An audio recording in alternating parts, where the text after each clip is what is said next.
पवित्र नाम में आप सबका स्वागत है।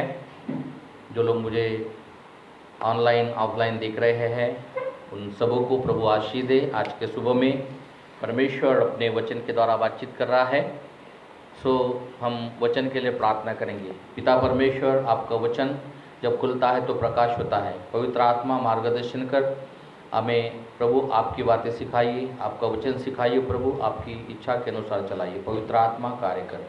यीशु प्रभु नासरी के नाम से प्रार्थना मांगते हैं, सुनो कबूल कर पिता, आमीन। आइए इस समय में प्रभु का वचन हम देखेंगे प्रियो। यिर्मयाह उसका 4 अध्याय और 1 से 4 वचन हम पढ़ने जा रहे हैं। और जल्दी से आशीष पढ़ने में थोड़ा सहायता करते जाओ, मदद कर सहायता करते जाओ फटाफट, क्योंकि ढूंढने में समय लगता है। तो मैं चाहता हूँ कि जल्दी जल्दी पढ़े। यिर्मयाह 4 अध्याय 1 से 4 वचन।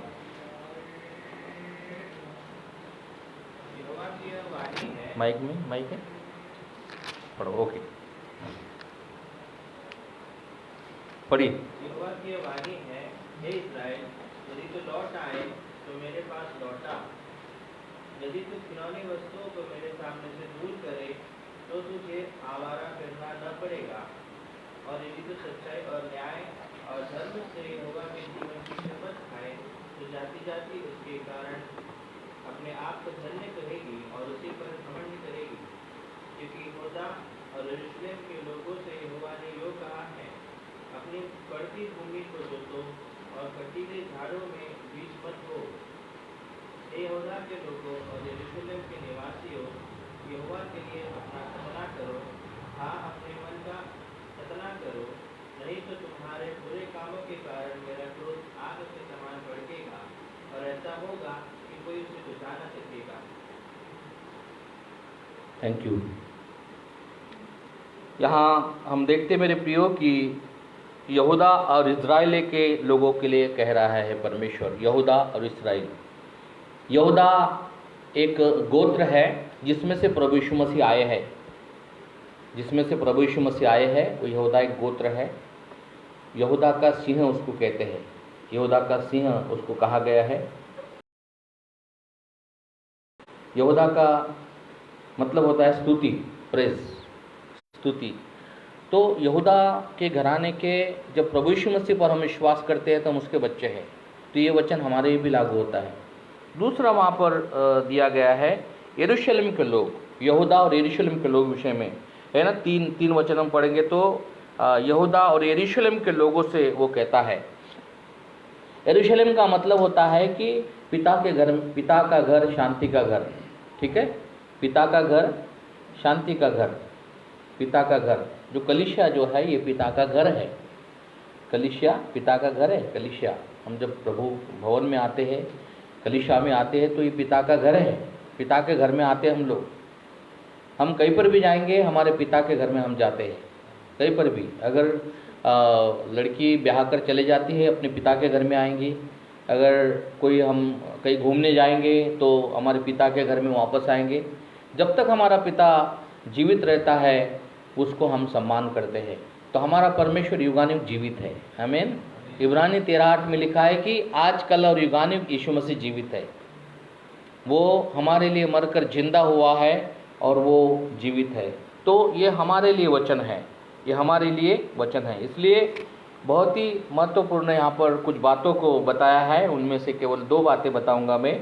उसके पहले वहाँ लिखा हुआ है मेरे प्रियो कि हे इज़राइल और हे यहूदा, तुझे आवारा फिरना न पड़े, और घिनौनी वस्तुओं को मेरे सामने से दूर करो। पहला वचन में लिखा है कि घिनौनी वस्तुओं को मेरे सामने से दूर करो तो तुझे आवारा फिरना नहीं पड़ेगा। यदि तू सच्चाई और न्याय और धर्म से यहोवा के जीवन की शपथ खाए तो अन्य जातियाँ उसके कारण अपने आप को धन्य कहेगी और उस पर घमंड करेगी। नंबर 3, क्योंकि यहूदा और यरूशलेम के लोगों से यहोवा ने कहा है, अपनी पड़ती भूमि को जोतो, कटीली झाड़ों के बीच में बीज मत बो।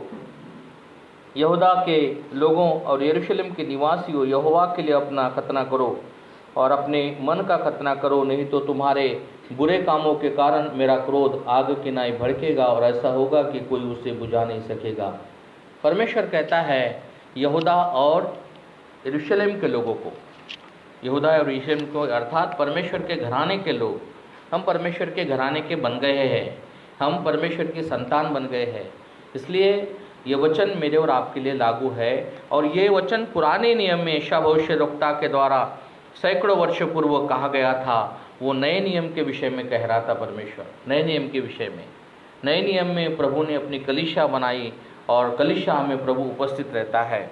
तो यहाँ तीसरे वचन में दो बातें बताऊंगा। यहाँ पर परमेश्वर कहता है कि यहूदा और यरूशलेम के लोगों से यहोवा ने कहा है, अपनी पड़ती भूमि को जोतो, कटीले झाड़ों में बीज मत बो।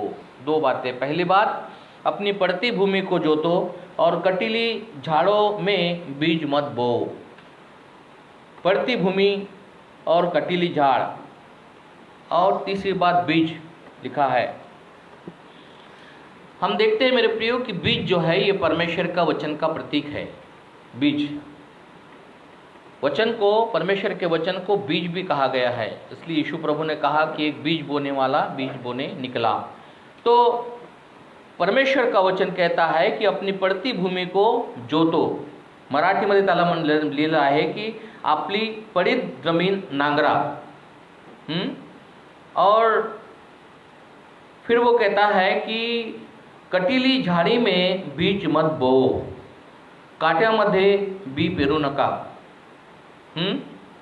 तो परमेश्वर का वचन जो बीज है वह कहता है कि अपनी सबसे पहले जो भूमि पड़ित है, पड़ती भूमि जो है, पड़ित जो भूमि है उसको तैयार करो, उसको तैयार करो। अभी बीज बोने का समय है, अभी चल रहा है क्योंकि बारिश आ गई है। कल मेरे मित्र जो गांव में रहता है उसको मैंने फ़ोन किया, उसके बाद बहुत ज़मीन है, बहुत बड़े धनी लोग हैं वो, तो उन्होंने कहा कि मैं अभी कल जो है पेरनी करूँगा, मैं बीज बोऊँगा, क्योंकि बारिश आई है और बारिश ने जो है ज़मीन को गीला किया है और इसीलिए अभी बीज बोने के लिए ज़मीन तैयार है, हम बीज बोने के लिए जा रहे हैं। लेकिन उसके पहले धूप काले में काफ़ी समय उनको लगा ज़मीन को अच्छा करने के लिए, ज़मीन को अच्छा करने के लिए। वो तो हमेशा बीज को बोने वाली ज़मीन को अच्छा किया उन्होंने, परंतु यहाँ लिखा है पड़ित भूमि। पड़ित भूमि आपने देखा होगा, जो पड़ित भूमि होती है उसमें उटकटारे बहुत रहते हैं, कांटे बहुत रहते हैं और उसमें बीज बोना कठिन है, असंभव है। प्रियो, जब पड़ित भूमि होती है तो वो कड़क भी होती है, बहुत कठोर होती है, वो उसमें आसान नहीं है। उसको 2-3 बार उसको नांगर करना पड़ता है और नीचे की ज़मीन ऊपर लाना पड़ता है, उसको बहुत मशागत करना पड़ता है। परमेश्वर का एक वचन कहता है कि अपनी पड़ती भूमि को जोतो, मतलब उसको मराठी मध्ये लिहिला आहे की नांगरा, पड़ती भूमीला तुम्ही पड़ित भूमीला नांगरा, मतलब उसको जो कड़क जो ज़मीन है उसको तुम नरम करो, उसको सुपीक करो, अच्छा करो। हम देखते हैं मेरे प्रियो कि जो भूमि है, ज़मीन है, वो मनुष्य का हृदय का प्रतीक है, मनुष्य के जीवन का प्रतीक है, मनुष्य का जीवन का प्रतीक है। और कटीले झाड़े जो है मनुष्य का जीवन जो है, हम देखते हैं प्रियो कि वो कठोर है ना, उसका स्वभाव कठोर है, उसकी चाल जो है वो टेढ़ी मेढ़ी है, आलसी है, निकम्मा है, निर्दयी है मनुष्य। जब मनुष्य ने पाप किया तो ये जो अच्छा जीवन था, उसका सुपीक भूमि थी, वो पड़ित बन गई। पाप के द्वारा उसका जो जीवन था वो पड़ित बन गया। पाप के द्वारा उसका जीवन, उसका जो भूमि है वो कठोर हो गई है, कड़क हो गई है। उसको नांगरने की आवश्यकता है, उसको जोतने की आवश्यकता है, तभी वो अच्छा बीज जब बोएंगे तो फल ला सकता है, नहीं तो ला नहीं सकता है।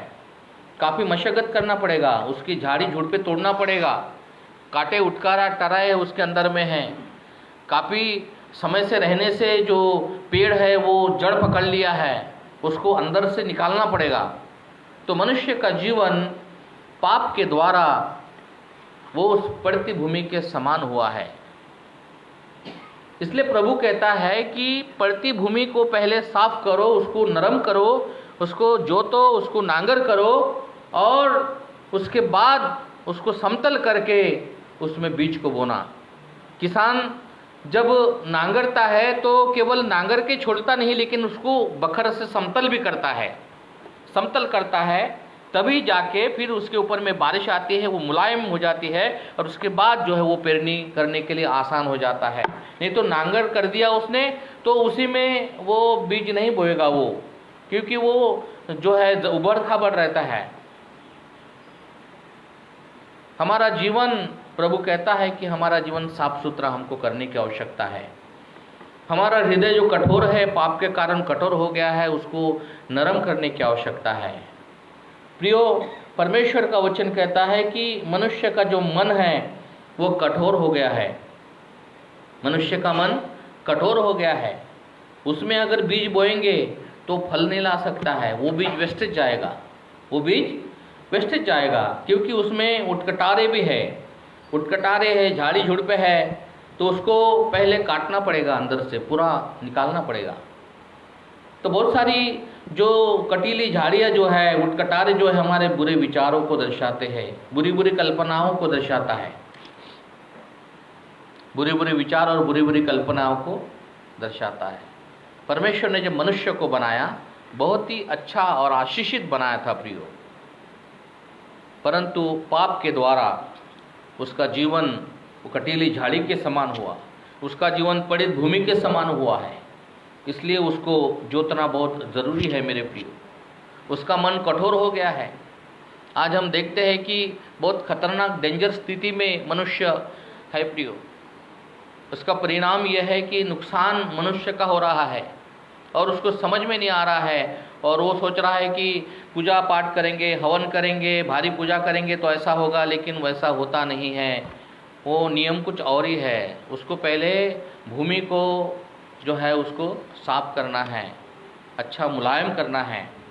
अगर वो बोलेंगे भैया मैं ज़मीन में जाकर पूजा पाठ करता हूँ, हवन करता हूँ, लेकिन उसके लिए तो परमेश्वर ने कहा कि उसको नांगरना है, ऐसा नहीं है। तो प्रियो, मनुष्य का हृदय मन कठोर हो गया था, और बाइबल में लिखा है मेरे प्रियो कि उसका मन भी जो है वो उसको साथ नहीं दिया। और यिर्मयाह 17 अध्याय 9 वचन में लिखा है कि मन जो है सबसे अधिक धोखा देता है, उसमें असाध्य रोग लगा हुआ है। मन जो है सबसे अधिक ज़्यादा धोखा देने वाला है। मनुष्य का मन सबसे ज़्यादा धोखा देने वाला है। इसलिए मन से कभी नहीं चलना, अपने मन से कभी नहीं चलना, अपने मन पर कभी भरोसा नहीं रखना। बहुत लोग बोलते हैं मैं करूँगा, मेरे पास ये है, मैं ऐसा करूँगा, वैसा करूँगा। तू कुछ नहीं करेगा, तो कुछ नहीं करेगा, तू फेल हो जाएगा। मनुष्य फेल्यूर है, मनुष्य फेल्यूर है। जब तक उसमें उस ज़मीन में बीज नहीं जाता है तब तक जो है वो भूमि अच्छा फल नहीं ला सकती है। पहले वो पड़ती भूमि को जोतना पड़ेगा, उटकटारे निकालना पड़ेगा, जो झाड़ी झुड़पे है वो बहुत जड़ पकड़े उसके अंदर में, उसको निकालना पड़ेगा। इसलिए मेरे प्रियो, हमारा मन प्रभु के हाथ में हमको सौंपना है। आमीन। हमारा मन प्रभु के हाथ में हमको सौंपना है, क्योंकि बाइबल में लिखा है कि जो यिर्मयाह 17 अध्याय 9 वचन में कि मन तो सबसे अधिक धोखा देने वाला है। कैसा है? मन सबसे अधिक धोखा देने वाला है। दूसरा तिमोथी 3 अध्याय 1 वचन में लिखा है कि अंतिम दिनों में लोगों के हृदय कठोर होंगे। अंतिम दिनों में लोगों के स्वभाव, लोगों के हृदय कठोर होंगे और कोमलता नहीं रहेगी। आज ये जो संसार है स्वार्थी है। संसार कैसा है? स्वार्थी है। इसलिए मरकुस 8 अध्याय 16 से 18 वचन में परमेश्वर कहता है कि क्या तुम्हारा मन कठोर हो गया है? तुम्हारा मन कठोर हो गया है? नीति वचन 28, 18 और 19 वचन पढ़ेंगे हम लोग। आशीष पढ़ेगा। नीति वचन 28 अध्याय 18 और 19 वचन।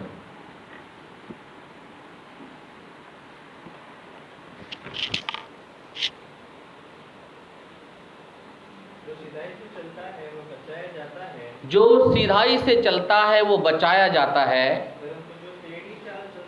परंतु जो टेढ़ी चाल चलता है वो अचानक गिर पड़ता है।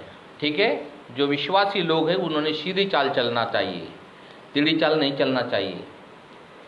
और टेढ़ी चाल मनुष्य तब चलता है जब हम अपने मन पर भरोसा करते हैं, अपने मन से चलते हैं। मेरे प्रियो, हमें अपने मन से चलने की आवश्यकता नहीं है। इसलिए नीति वचन 3:5 में लिखा है कि तू अपने समझ का सहारा नहीं लेना, अपने मन का सहारा नहीं लेना, वरन संपूर्ण मन से परमेश्वर पर भरोसा रखना, उसी को स्मरण करके सब काम करना, तब तेरे लिए सीधा मार्ग वो निकालेगा। आमीन। परमेश्वर हमारे लिए सीधा मार्ग तब निकालता प्रियो जब हम उस अपने जीवन को उसके हाथ में सौंपते हैं। आमीन। हमारे जीवन को प्रभु के हाथ में सौंपने की आवश्यकता है। प्रियो, आदम के 2 पुत्र हुए, वैसे तो और भी पुत्र हुए, लेकिन शुरुआत के जो बेटे थे, बेटियां भी हुई आदम को, परंतु 2 बेटे के बारे में उत्पत्ति के 4 अध्याय में लिखा है। आदम ने पाप करने के बाद उसको संतान हुई, और उसका नाम था हाबिल और कैन। तो हम देखते हैं कि ये हाबिल और कैन जब हुआ तो ये उनके मन में ये बात कहाँ से आ गई कि हम बलिदान चढ़ाएं। उनके मन में कहाँ से आ गई ये बात? किसी ने बताया उनको कि बलिदान चढ़ाना है? इसका मतलब कि उसके माता पिता ने बताया था कि परमेश्वर को बलिदान चढ़ाओ।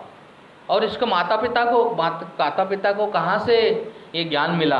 आदम और हवा को कहाँ से ज्ञान मिला कि बलिदानों को चढ़ाना है? उत्पत्ति में हम देखते हैं मेरे प्रियो कि जब 3 अध्याय में जब मनुष्य ने पाप किया तो पाप के द्वारा उसका आत्मा मृतक समान हो गया और वो महिमा का वस्त्र उतर गया और वो अपने आप को नग्न दिखने लगा। इसलिए झाड़ियों के बीच में गया, पीछे में छिप गया, डरा उसके अंदर में आ गया। अंजीर के पत्तों की लंगोट बना कर वो सिलाता था, और अंजीर के पत्ते ज़्यादा समय नहीं टिकते थे, 1-2 दिन में सूख जाते थे। फिर वो अंजीर के पत्तों की वो जोड़ के लंगोट बनाता था, स्त्री और पुरुष। इस प्रकार से कार्यक्रम चल रहा था, परंतु वो सक्सेसफुल नहीं हो रहा था। परमेश्वर देख रहा था इन सब बातों को। तब परमेश्वर का वचन कहता है कि परमेश्वर ने क्या किया। उत्पत्ति 3 अध्याय हम देखते हैं तो यहाँ पर ऐसा लिखा हुआ है मेरे प्रियो,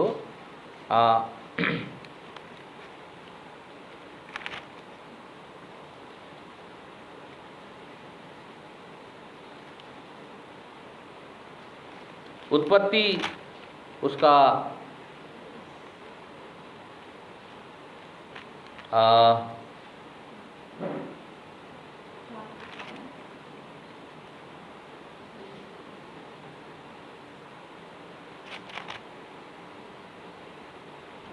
3 अध्याय और उसका 20 पद पढ़ो।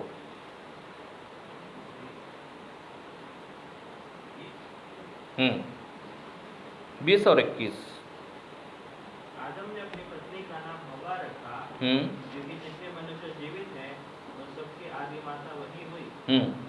और यहोवा परमेश्वर ने आदम और उसकी पत्नी के लिए चमड़े की अंगरखे बनाकर उसको पहना दिए। हाँ, परमेश्वर ने देखा कि आदम जो है वो लंगोट पहन के घायल हो गया। वो पत्ते के कपड़े कभी पहने आपने? हाँ, कभी पहने क्या? पेड़ के पत्ते के कपड़े? लेकिन हमारा पूर्वज पहनते थे। आज भी कई जगह जहाँ पर जो वो पत्ते तो कपड़े नहीं, परंतु आज भी कई हम देखते आदिवासी बेल्ट में अगर जाएंगे तो आज भी इस प्रकार की बातें कहते हैं कि वो जो है अलग प्रकार के वस्त्र पहनते हैं।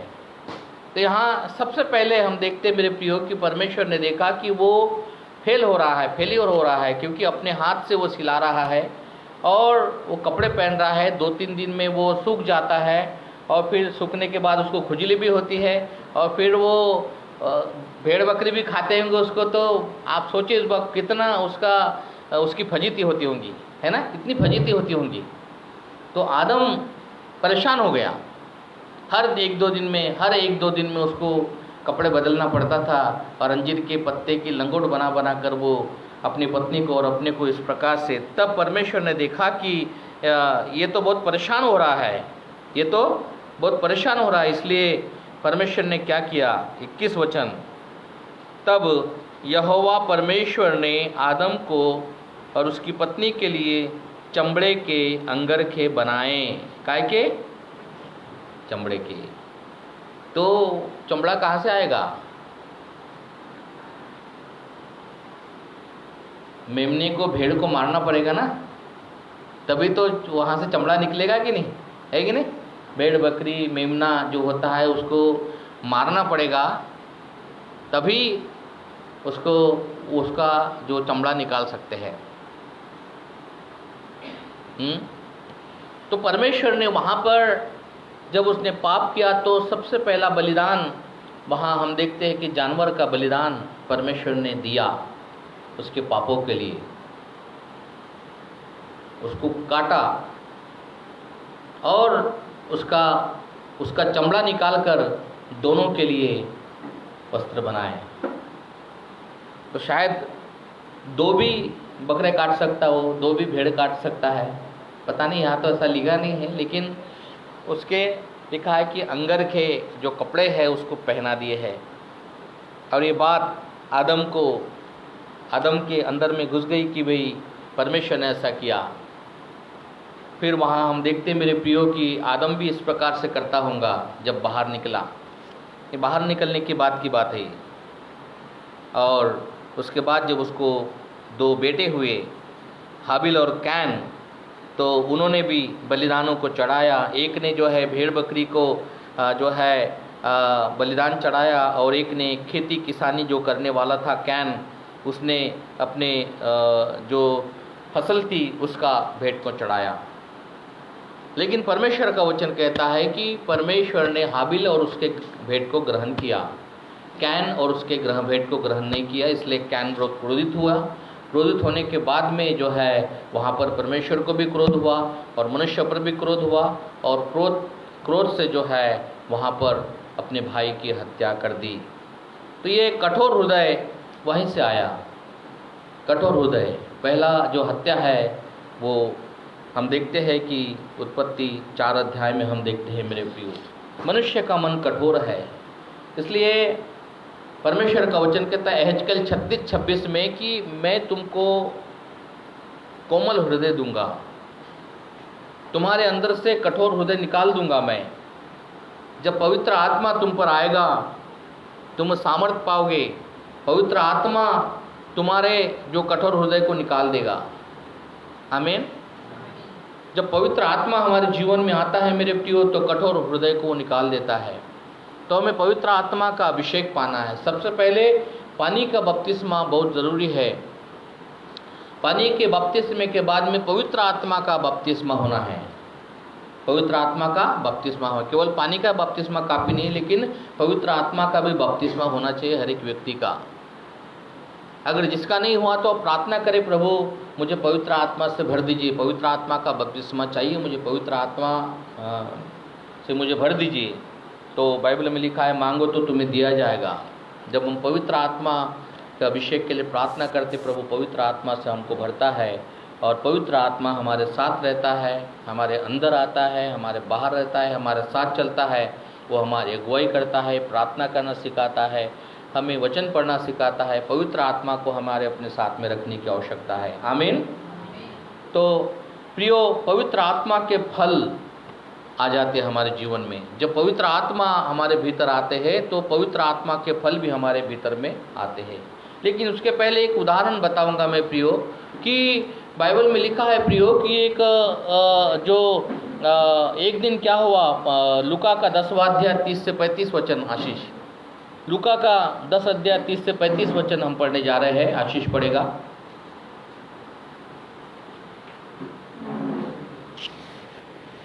लूका का 10 अध्याय 30 से 35। यीशु ने उत्तर दिया, हम्म, एक मनुष्य यरूशलेम से यरीहो की ओर जा रहा था कि डाकुओं ने घेरकर उसके कपड़े उतार लिए और मारपीट कर उसे अधमरा छोड़कर चले इधर गए। देखिए। हाँ, पढ़ी। और ऐसा हुआ कि उसके मार्ग से एक याजक जा रहा था, परंतु उसे देख के कतरा कर चला गया। इसी रीति से एक लेवी उस जगह पर आया, वह भी उसे देख के कतरा कर चला गया। परंतु एक सामरी आदमी वहां आ निकला और उसे देखकर तरस खाया। उसने उसके पास आकर उसके घाव पर तेल और दाखरस डालकर पट्टियां बांधी और अपने सवारी पर चढ़ाकर सराय में ले गया और उसकी सेवा टहल की। अभी देखिए यहाँ पर एक व्यक्ति के बारे में लिखा हुआ है कि एक व्यक्ति जो है यरूशलेम से यरीहो के तरफ जा रहा था। यरूशलेम से यरीहो के तरफ जा रहा था। अगर मैप में देखेंगे आप तो यरूशलेम जो है ऊपर की ओर है और यरीहो जो है नीचे की ओर है। यरूशलेम ऊपर की ओर है और इस प्रकार से वो जा रहा था, ऊपर से नीचे की ओर जा रहा था। यरूशलेम का मतलब होता है कि शांति का स्थान, पिता का घर, जहाँ हमारा प्रभु यीशु मसीह आए। यरूशलेम जहाँ दाऊद राजा का ऑफिस था, दाऊद राजा का वहाँ पर पैलेस था। हम देखते हैं मेरे प्रियो कि सुलेमान का मंदिर था। तो यरूशलेम जो है वो शांति का स्थान है। और यरीहो एक श्रापित नगर है। यहोशू ने उसको श्राप दिया था। जब यरीहो को दीवार जब गिरा दिया तो वो श्रापित नगर था। और वो नगर, लेकिन श्रापित तो नगर था, परंतु वो नगर में जो है फसल बहुत उगती थी। फसल बहुत उगती थी, खजूर का नगर था, परंतु वो श्रापित था।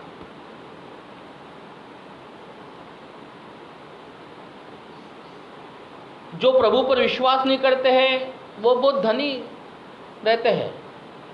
और फिर कुछ लोग विश्वास में आने के बाद वो कहते हैं कि भाई मैं विश्वास में था तो बहुत अच्छा जीवन था मेरा, बहुत कमाता था, अभी विश्वास में आया तो थोड़ा सा ये हो रहा है, क्या बात है, समझ में नहीं आ रहा है। तो वो सोचने लगता है। लेकिन उसको ये नहीं मालूम कि जो धन संपत्ति है ये थोड़े समय की है। धन संपत्ति थोड़े समय की है, एक दिन धन संपत्ति खत्म हो जाएगी उसकी। धन संपत्ति जोर भी खा सकता है। धन संपत्ति के द्वारा कई हत्याएं हुई है। धन संपत्ति के द्वारा मनुष्य का मन विचलित हो जाता है। परंतु जो धन हमको मिलता है वो परमेश्वर का वचन है, वो पवित्र आत्मा का सामर्थ्य है, अनंत काल का जीवन है। यीशु मसीह के द्वारा जो धन हमें मिलता है वो बहुत इंपॉर्टेंट है। लेकिन कुछ लोग ये स्वाभाविक जो धन है उसके विषय में सोचते हैं। जब प्रभु में आने के बाद ऐसा करूँगा, मैं वैसा करूँगा, सोचने की आवश्यकता नहीं है। ऑटोमेटिकली जब हम प्रभु में विश्वास में आते हैं तो ऑटोमेटिकली वो जो धन है हमारे साथ में लगा रहता है। वो आशीषें हमारे साथ में आती है, हमारे साथ में आती है। रोमियो 8 अध्याय उसका 32 वचन में लिखा है कि जब परमेश्वर ने अपने बेटे को नहीं छोड़ा, उसको दे दिया हमारे लिए, तो ये सारी चीज़ें क्यों नहीं देगा, ये सारी चीज़ें क्यों नहीं देगा। लेकिन मनुष्य अपनी शक्ति से, अपनी बुद्धि से सोचता है कि ऐसा करूँगा, वैसा करूँगा, इधर उधर से, तो वो धनी तो हो सकता है लेकिन उसके प्राण सुखा देंगे। परमेश्वर कहता है कि उसके प्राण में सुखा दूंगा। तो हमें अपने तरीके से नहीं करना है। तो यहाँ एक जो मनुष्य है वो यरूशलेम से यरीहो जा रहा है, जबकि यरीहो से यरूशलेम जाना था उसने, उल्टा हो गया, वो उधर से उधर जा रहा है। इसलिए रास्ते में जब गया वो जंगल में, वहाँ पर तो वो डाकू मिले, उसको डाकू मिले। और डाकुओं ने 3 चीज़ किया उसके साथ में। लिखा है कि वहाँ पर डाकुओं ने उसके कपड़े उतार दिए, उसको मारपीट किया, अधमरा कर छोड़कर चले गए। और वहाँ घायल पड़ा हुआ है, रोड पर तड़प रहा है।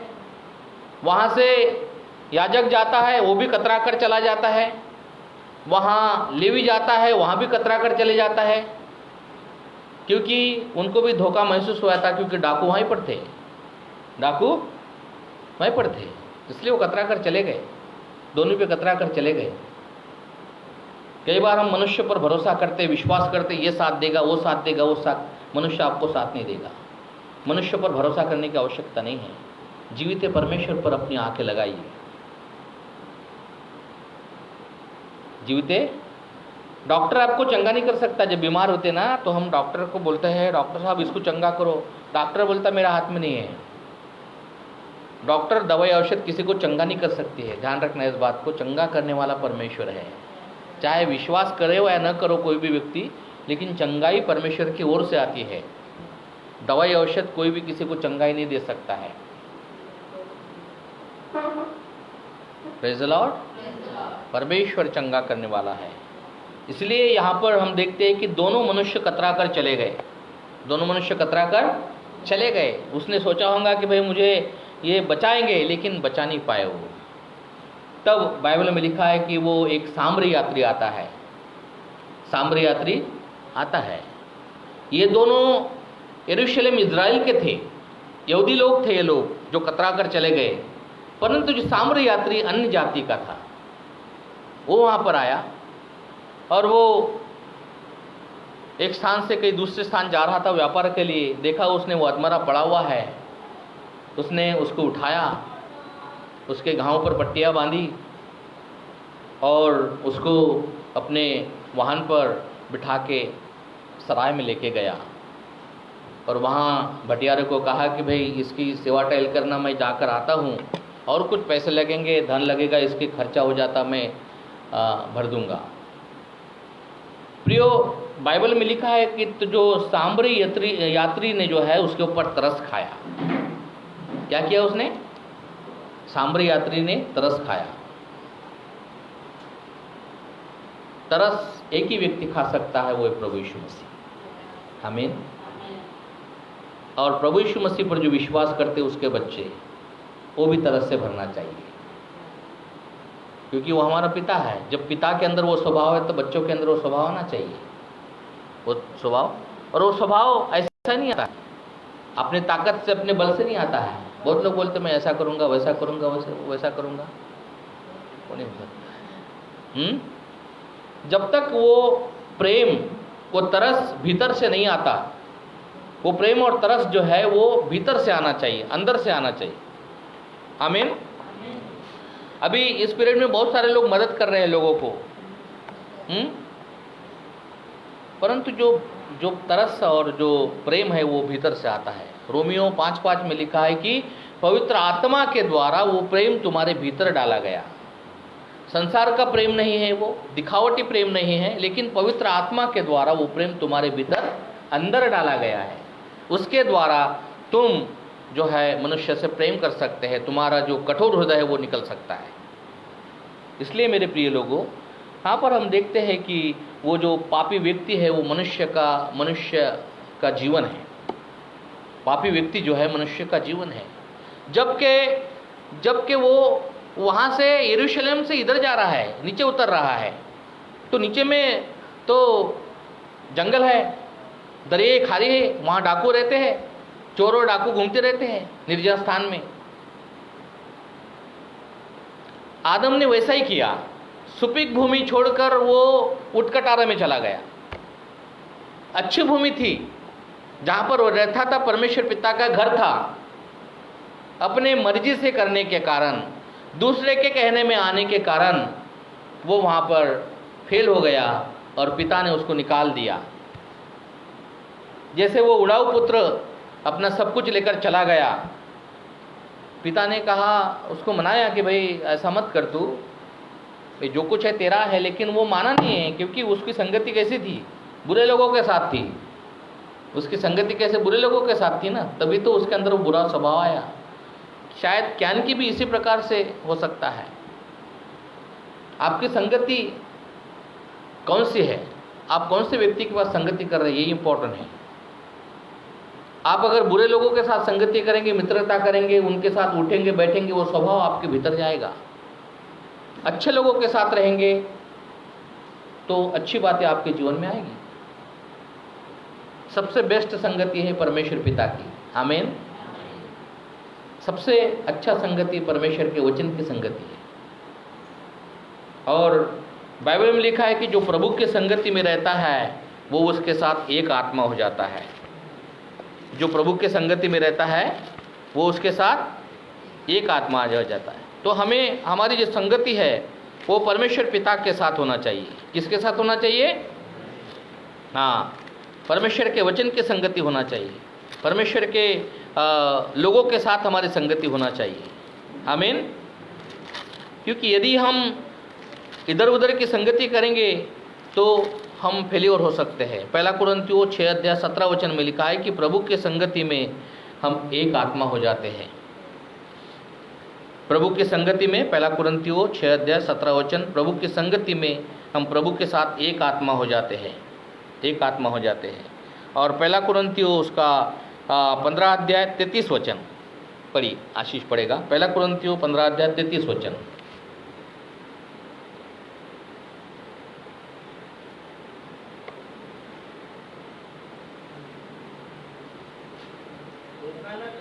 धोखा न खाओ, बुरे संगति अच्छे चरित्र को बिगाड़ देती है। आपका अच्छा चरित्र है, आप अच्छा स्वभाव है आपका, परंतु आप गलत लोगों के साथ संगति कर रहे हैं, बुरे लोगों के साथ संगति कर रहे हैं। तो जो उसका जो स्वभाव है, कठोर जो स्वभाव है, उसका अफरा तफरी का जो स्वभाव है, उसका गाली देने वाला स्वभाव है, उसका क्रोध करने वाला स्वभाव है, उसका जो पाप का स्वभाव है, वो स्वभाव आपके भीतर आएगा, फिर उसके जैसे आप बनोगे। इसलिए धोखा न खाओ।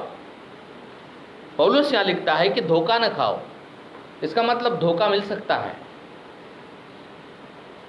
बुरी संगति अच्छे चरित्र को बिगाड़ देती है। आमीन। हमारे बच्चों को भी अच्छी संगति में हमें रखना है, अच्छे संगति के बच्चों के साथ रखना है। अगर बुरी संगति में दिखता है तो उसको जाने मत देना बाहर, उसके साथ रहने नहीं देना, क्योंकि बच्चा बिगड़ सकता है संगति में। स्कूल कॉलेज में भी देखना कि भाई उसको कौन सी संगति है, जाके देखना उसके कॉलेज में, पूछना लोगों बच्चों को वो किसके साथ में रहता है या रहती है, क्या करता है, बहुत ज़रूरी है। यदि ध्यान नहीं दोगे तो उसका चरित्र बिगड़ जाएगा और फिर टीचर आपको बुलाएंगे, भाई ये सुनता नहीं है, ये क्लास छोड़कर भाग जाता है और ये इसका स्वभाव अच्छा नहीं है, वो उसके साथ रहता है, इसके साथ रहता है, इस प्रकार से। और आपका दिल जो है वो निराश हो जाएगा कि ऐसा कैसा हुआ। लेकिन हमें ध्यान देने की आवश्यकता है मेरे प्रियो। वो जो उड़ाऊ पुत्र था वो चला गया और उसने पिता के संपत्ति लेके गया और बुरी संगति में, बुरी बातों में, कुकर्म में उड़ा दिया। परंतु एक बात अच्छी हो गई उसके अंदर में। लूका के 15 में लिखा हुआ है कि उसका मन व्याकुल हो गया। वो विदेश में गया, मन व्याकुल हो गया, उसको खाने को लाले पड़ गए। सुअरों का खाना खा रहा है वो वहाँ पर। वो उसको समझ में नहीं आ रहा था मैं क्या करूँ, विदेश में हूँ मैं, मेरे पिता की संपत्ति सब उड़ा दी मैंने, अभी मैं क्या करूँ, यहाँ पर कोई मुझे पहचानता नहीं है, कोई काम नहीं दे रहा, नौकरी दे रहा, खाने को भी नहीं मिल रहा है, अकाल भी पड़ा हुआ है, अभी मैं क्या करूँ। तब परमेश्वर का वचन कहता है कि वो अपने आपे में आया, अपने आपे में आया और वो मन में सोचने लगा कि मेरे पिता के घर में कितने लोग खाना खाते हैं रोज़, मैं यहाँ भूखा मर रहा हूँ, अभी मैं ऐसा नहीं करूँगा। मैं ऐसा करूँगा कि मैं मेरे पिता के घर में जाऊँगा और मेरे पिता को कहूँगा कि पिता, मैंने तेरे विरुद्ध में, स्वर्ग के विरुद्ध में पाप किया, अभी मुझे अपना बेटा करके मत रख, परंतु एक नौकर के समान मुझे रख, मैं तैयार हूँ। तब 15:20 में लिखा हुआ है मेरे प्रियो, 15 का लूका का 15:20 वचन कहता है तो जब पिता ने ये सुना कि मेरा बेटा आ रहा है तो पिता बहुत खुश हुआ मेरे प्रियो, पिता बहुत आनंदित हुआ। और परमेश्वर का वचन वहाँ पर कहता है कि 20 वचन, तब वो उठकर अपने पिता के पास चला, वह भी दूरी था कि उसके पिता ने उसे देखकर तरस खाया और दौड़कर उसके गले लगाया। ऐसा कौन सा पिता है प्रियो? अगर मैं और आप जो शरीर के दृष्टि से सोचा तो वैसे बेटे को घर में नहीं आने देता कोई, क्योंकि वो अपनी संपत्ति तो लेके गया, पिता की संपत्ति उड़ा दिया। इतना मेहनत से पिता ने कमाया था, वो सारी संपत्ति उसने उड़ा दी कुकर्म में। वापस आता है तो कौन सा पिता ग्रहण करेगा? कोई पिता ग्रहण नहीं करेगा संसार का, बोलेगा वो मेरे लायक का नहीं, उसने लेके गया ना अपनी संपत्ति, मैंने मना करने के बाद ऐसा कि ऐसा बहुत सारी बातें हम सोचते हैं। लेकिन ये पिता देखिए प्रियो, ये पिता ने तरस खाया, गले लगाया। ये है पवित्र आत्मा का प्रेम, यीशु मसीह का प्रेम जो हमारे कठोर हृदय को तोड़ देता है। और पिता के प्रेम ने उसके जीवन को बदल दिया। आमीन। जो उसका हृदय कठोर था, किसी को मानता नहीं था, बुरी बातों में फंसा हुआ था, पिता के प्रेम ने उसको बदल दिया। आमीन। वो पिता का प्रेम मेरे और आपके अंदर में है, पवित्र आत्मा के द्वारा। रोमियो 5:5 में लिखा है कि वो प्रेम, पिता का प्रेम मेरे और आपके भीतर में है। वो प्रेम से हम दुनिया से प्रेम करें, हम जीत सकते हैं। Praise the Lord. और जब पवित्र आत्मा का अभिषेक होता है यहाँ पर, तो गलतियों 5:22-23 में लिखा है कि आत्मा के फल हमारे जीवन में आते हैं। आत्मा के फलों से हम लदालद होते हैं। जब पवित्र आत्मा हमारे जीवन में आते हैं तो आत्मा के फलों से हम भर जाते हैं। आत्मा के फल क्या है? प्रेम, आनंद, मेल, धीरज, कृपा, भलाई, नम्रता, विश्वास, संयम, 9 फल। इसको लर्न करना चाहिए, आपके लिए होमवर्क है, ये लर्न करके आना अगले सप्ताह में। या आपको गलतियों 5:22 और 23 वचन में मिलेगा। ठीक है, इसको लर्न करना है आपको। ये पवित्र आत्मा के फल है। 3-3 पाठ करेंगे तो हो जाएगा आराम से, 9 है ना। 3-3 के ग्रुप में पाठ करना लर्न हो जाएगा। आपको अंदर में होना चाहिए, प्रेम होना चाहिए, है ना, आनंद होना चाहिए, शांति होना चाहिए प्रभु। तब आपका जो अंदर का कठोर हृदय निकाल कर परमेश्वर आपको एक कोमल हृदय देगा। परमेश्वर आपके जीवन को बदल देगा मेरे प्रियो। फिर 2 कुरिन्थियों 10:5 वचन में पौलुस कहता है कि मैं हर एक कल्पना और हर एक ऊंची बात को जो परमेश्वर के पहचान के विरोध में उठती है उसको मैं खंडन करता हूँ, उसको मैं खंडन करता हूँ और उसको आज्ञाकारी बना देता हूँ, कैद करता हूँ। ऐसा लिखा है। 3 बातें वो कहता है, 3 बातें वो कहता है। आशीष इसीलिए 3 बातें वो कहता है यहाँ पर कि सो हम कल्पनाओं को और हर एक ऊंची बात को जो परमेश्वर के पहचान के विरोध में उठती है खंडन करते हैं। पहली बात वो कहता है कि खंडन करते हैं। दूसरी बात वो कहता है कि हर एक भावना को कैद करता हूँ, दूसरी बात। और तीसरी बात वो कहता है कि मसीह का आज्ञाकारी बना देता हूँ।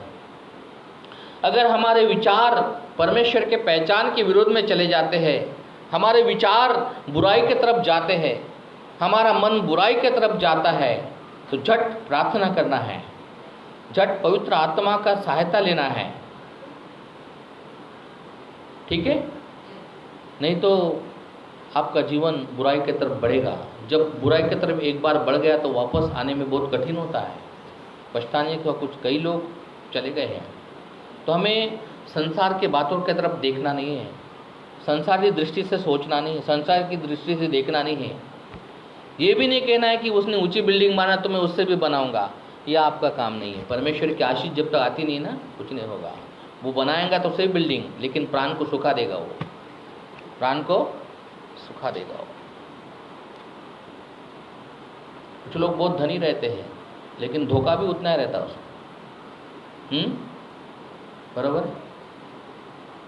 धन संपत्ति परमेश्वर की आशीष से होना चाहिए, तब परमेश्वर की आशीष रहेगी। यिर्मयाह 29:11 वचन में लिखा है कि परमेश्वर हमारे लिए अच्छी योजना बना रहा है, अच्छी योजना बनाता है हमारे जीवन के लिए, हमारे परिवार के लिए अच्छी योजना बनाता है, हमारे परिवार के लिए, हमारे बच्चों के लिए अच्छी योजना बनाता है। हम ज़्यादा सोचने की आवश्यकता नहीं है, हमें सिर्फ प्रार्थना में रहना है, संगति में रहना है, सुबह पर उठकर प्रभु को धन्यवाद देना है, प्रभु के वचन को महत्व देना है, प्रभु का वचन पढ़ना है। आप तब आपके बच्चे भी प्रभु का वचन पढ़ेंगे। आप प्रार्थना करेंगे, आपके बच्चों को भी बिठाना है। कई लोग प्रार्थना में बैठते हैं लेकिन बच्चों को बाहर घूमने देते हैं। आप तो बैठे हैं लेकिन बच्चा आउट हो गया है, लाइन से आउट हो गया है, फिर रोते हैं। परमेश्वर हमारे लिए अच्छी योजना को बना रहा है। ठीक है, आप भी बैठो, बच्चों को भी बिठाओ, उनको एक नियम बनाओ, जब तक वचन नहीं पढ़ेगा तेरे को खाना नहीं मिलेगा। नीति वचन कहता है कि बच्चों को छड़ी मारेंगे तो मरेगा नहीं वो। अनुशासन में रखो बच्चों को, अपने आप को भी अनुशासन में रखने की आवश्यकता है। सही समय पर सब बातें सही समय पर। हमारे मैडम के अंदर में एक बात देखा मैंने कि वो सही समय पर सही काम करती बरोबर। यहाँ कोई नहीं रहता है, अकेली आती हूँ, अकेली बरोबर अपना सब काम करके बरोबर समय पर यहाँ पर आना है, उसको 5-10 मिनट पहले आना है। हमारा जीवन ऐसा होना चाहिए। वो हम अपने शक्ति से ताकत से नहीं होता है, वो पवित्र आत्मा के द्वारा होता है, परमेश्वर पिता के वचन के द्वारा होता है। जब आप वचन पढ़ने लगोगे, उस पर चलने लगोगे, तो आपका जीवन सफल होगा। आमीन। नुक्स निकालने की आवश्यकता नहीं है, दूसरों पर उंगली उठाने की आवश्यकता नहीं, दोष लगाने की आवश्यकता नहीं, इसने ऐसा किया, उसने वैसा किया, ऐसा किया, वैसा किया। आपका जीवन वैसा ही हो जाएगा, आप दोष लगाने वाले हो जाएंगे। हमें दोष लगाने की आवश्यकता नहीं, इसके ऊपर उंगली उठाने की आवश्यकता नहीं। वो क्या करता है वो जाने, आप क्या कर रहे हैं ये इम्पोर्टेंट है। बहुत लोगों को आदत रहती है, खुद को नहीं देखते, वो दूसरों को बताते हैं, देखो ऐसा हो गया, वैसा हो गया, वैसा कर। पहले खुद के अंदर झाँक के देखो भाई साहब, खुद का जीवन सुरक्षित रखो, दूसरे के ऊपर क्यों करते हैं। परमेश्वर कहता है कि उसका मैं देख लूँगा। तू कौन होता है दूसरे पर दोष लगाने वाला, चाहे विश्वासी हो अविश्वासी हो।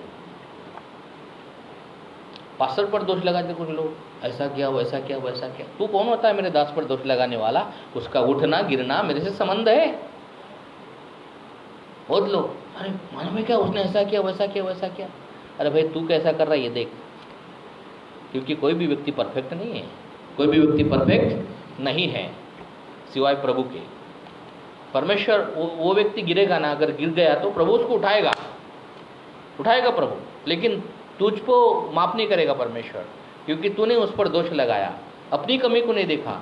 बहुत लोग इस प्रकार से करते हैं, अपने अंदर में बुरी बातों को रखते हैं, वो फिर घर कर जाती है ना। कड़वाहट रखते आपके अंदर में, जलन रखते हो, अपने घृणा रखते अंदर में। वही कठोर हृदय है, उसी को कठोर हो जाता आदमी, उसी के कठोर हो जाता है। घृणा करना, दोष लगाना, दूसरे के विषय में बुरी बातों को सोचना, उसका कुछ नहीं हो रहा है। तुम्हारा जीवन नीचे जा रहा है, तुम यरूशलेम से यरीहो जा रहे हैं, जबकि तुमको यरीहो से यरूशलेम जाना है। श्राप, हम लोग प्रभु में नहीं थे तो हम श्रापित थे, लेकिन प्रभु में आए, प्रभु ने हमारे श्राप को उठा लिया। गलतियों 3:13 में लिखा है कि वो हमारे लिए श्रापित बन गया। 14 में लिखा है कि वो इसलिए हुआ कि वो अब्राहम की आशीष तुम तक पहुँचे। अब्राहम को कहा कि मैं तेरे और तेरे वंश को इतनी आशीष दूंगा। अब्राहम जब निकला कुछ नहीं था उसके पास, उसने छीना झपटी नहीं की, लेकिन परमेश्वर की आशीष आ गई। और 15 वचन में, उत्पत्ति के 15 अध्याय में देखते हैं कि बहुत बड़ा धनी व्यक्ति बन गया वो। आमीन। परमेश्वर के द्वारा हमारा जीवन सुधरना चाहिए, हमारा जीवन, क्योंकि यिर्मयाह 29:11 में लिखा है कि परमेश्वर हमारे लिए अच्छी कल्पना और अच्छी योजना बना रहा है। आमीन। इसलिए हमें क्या करना चाहिए, कुलुस्से 3 अध्याय 16 और 17 वचन का यहाँ पर ऐसा कहता है मेरे प्रियो। कुलुस्से 3 अध्याय और 16 और 17 वचन,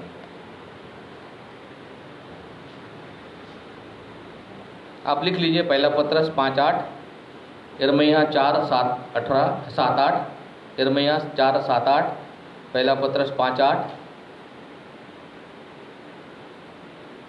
आशीष पड़ेगा। कुलुस्सियों 3:16।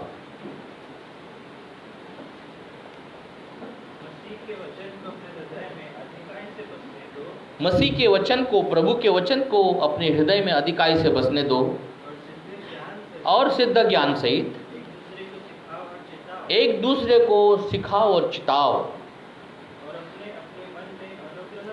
अपने अपने मन में अनुग्रह के साथ परमेश्वर के लिए भजन, स्तुति गान, आत्मिक गीत गाओ। कौन से गीत गाओ? आत्मिक गीत गाओ। कुछ लोगों को देखता हूँ मैं फेसबुक और इस पर, विश्वासी लोग पिक्चरों के गाने डालते हैं वहाँ पर। प्रभु के गाने नहीं आते उनको, प्रभु के गाने नहीं बोलेंगे वो लोग, लेकिन फिल्मों के गाने ज़्यादा सुनेंगे, फिल्मों के गाने ज़्यादा डालेंगे इसके अंदर। संगति संगति है। टीवी के साथ संगति कर रहे हैं आप लोग। टीवी देखना बुरी बात नहीं, अच्छी बात है, परंतु उसके साथ ज़्यादा संगति हो रही है ना, तो वो बातें अंदर आ रही, तुम्हारे अंदर में आ रही। इसलिए हम किस प्रकार से चाल चलते हैं इस पर इम्पोर्टेंट है, बहुत इम्पोर्टेंट है। हमें वो कलाकार लोग है, वो फिल्म आ रहे हैं, वैसे मार रहे हैं और वो उनको अपने घर में लाते हैं। प्रभु के आत्मिक गीत गाओ। क्या करो? प्रभु का गीत गाओ, परमेश्वर के वचन अपने अंदर में रखो। परमेश्वर के मसीह के वचन को अपने हृदय में अधिकाई से बसने दो। शुद्ध ज्ञान सहित एक दूसरे को सिखाओ और चिताओ। अपने मन में अनुग्रह के साथ में परमेश्वर के लिए आत्मिक गीत और वचन से गीत गाओ। 17 वचन से और काम से जो कुछ करो प्रभु यीशु के नाम से करो, उसके द्वारा परमेश्वर पिता के नाम की महिमा होती है। हमें परमेश्वर पिता के नाम की महिमा होना चाहिए जब हम प्रभु को अपना जीवन देते हैं, क्योंकि हमारा परमेश्वर जब हमारे जीवन को बदलता है तो पूरा जीवन हमको प्रभु के हाथ में सौंपने की आवश्यकता है। हमारे परिवार को प्रभु के हाथ में सौंपने की आवश्यकता है। परमेश्वर आपके परिवार को बढ़ाएगा। आमीन। क्योंकि किसान का काम है बीज बोना, लेकिन उगाना और फल लाना किसान का काम नहीं है। सिर्फ बीज बोता है और घर में जाके सो जाता है आराम से। वो सिर्फ देखरेख करता है, उसकी निंदन खुरपन करता है, उसकी भूमि को तैयार करता है। इसलिए हमने पढ़ा यिर्मयाह का 4 अध्याय उसका 3 वचन में कि तू पड़ती भूमि को क्या करो? जोतो। कटीली भूमि में बीज मत बो। कटीली भूमि में बीज बोएगे तो वो कटीली झाड़ियाँ उसको दबा देगी। इसलिए यीशु प्रभु ने एक दाखला कहा मरकुस के 4 अध्याय में कि वो जो बीज बोने वाला निकला था, कुछ बीज मार्ग के किनारे गिरे, कुछ पथरीली भूमि में और गहरी मिट्टी में मिलने के कारण वो जल गए, और एक बीज झाड़ियों में गिरा और झाड़ियों ने उसको दबा दिया। लेकिन मरकुस का 4:20 में लिखा है कि अच्छी भूमि पे गिरने वाला 100% फल लाया। 30 गुना, 60 गुना, 100 गुना फल लाता है। आपका जीवन प्रभु के हाथ में सौंप दीजिए। परमेश्वर के वचन पर अपना जीवन रखिए। अपने बच्चों को बाइबल खरीद के दीजिए। एक ही बाइबल में पूरा काम मत पूरा परिवार में एक ही बाइबल चल रही है। आपके बच्चों के पास बाइबल होना चाहिए। जब खाना खाते तो आप एक ही थाली में नहीं खाते हैं। खाते क्या? कोई ऐसा है क्या कोई पर में खाने खाते क्या? बड़ा कोई पर रहता है, लो भैया लो, हर एक की प्लेट अलग रहती है। हर एक के पास बाइबल होना चाहिए। कंजूसी मत कीजिए। हाँ, चिकन मटन हो गया 700, 800, 1000 तक पहुंच रहा है, पेट्रोल, ये सब खर्चा करते हैं हम लोग। लेकिन बाइबल की जहाँ बात आती है, परमेश्वर का वचन की बात आती है तो मेरा ले लो कहते हैं। बच्चों को खरीद के दो, खुद खरीदो, पत्नी को अलग, पति का अलग, हर एक का अलग बाइबल होना चाहिए, उसके अंदर वचन है। आमीन। परमेश्वर का वचन जब आपके बच्चे पढ़ेंगे, हम पढ़ेंगे, परमेश्वर आपके जीवन को सुपीक बनाएगा, अच्छा बनाएगा, अच्छा फल लाने वाले बनाएगा। इसलिए वो कहता है कि कटीली भूमि में बीज को मत बो, उसको जो कठोर भूमि है उसको क्या करो तुम? नांगर चलाओ, तभी प्रभु हमें आशीषित करेगा। आमीन। प्रभु वचनों पर आशीष दे। आइए अपने स्थान पे हम खड़े हो जाएंगे। हम अपने जीवन को प्रभु के हाथ में सौंप दें, क्योंकि वो पवित्र परमेश्वर है जिसने हमको बनाया है, हमको चुन लिया है मेरे प्रियो। इसलिए बाइबल में लिखा है कि ज़्यादा से ज़्यादा प्रभु के वचन को अपने हृदय में रख छोड़ो ताकि पाप न करे। Thank you Jesus. दाऊद कहता है कि प्रभु मैं तेरे वचन को अपने हृदय में रखा है ताकि मैं तेरे विरुद्ध पाप न करूं। प्रियो, आज्ञा नहीं मानना ये पाप का प्रतीक है। आज्ञा नहीं मानना कठोरता का प्रतीक है। कुछ लोग आज्ञा नहीं मानते हैं, इस कारण उनका हृदय, उनका सुपीक जो ज़मीन है वो कठोर हो जाती है। और प्रभु कहता है कि ऐसी ज़मीन में, अर्थात ऐसे हृदय में बीज मत बोओ, क्योंकि वो फल नहीं लाएगा, व्यर्थ हो जाएगा। इसलिए हमको अपने जीवन को प्रभु के हाथ में सौंपना है। आइए मेरे प्रियो, हम अपने जीवन को प्रभु के हाथ में सौंपें। परमेश्वर पिता को धन्यवाद दे, पवित्र परमेश्वर है। Thank you Jesus. Hallelujah, hallelujah, धन्यवाद। आइए मेरे प्रियो, अपने हाथों को स्वर्ग की ओर उठाएं, अपने हाथों को स्वर्ग की ओर उठाएं, क्योंकि वो पवित्र परमेश्वर है। वो हमारे कठोर भूमि को वो नरम करना चाहता है।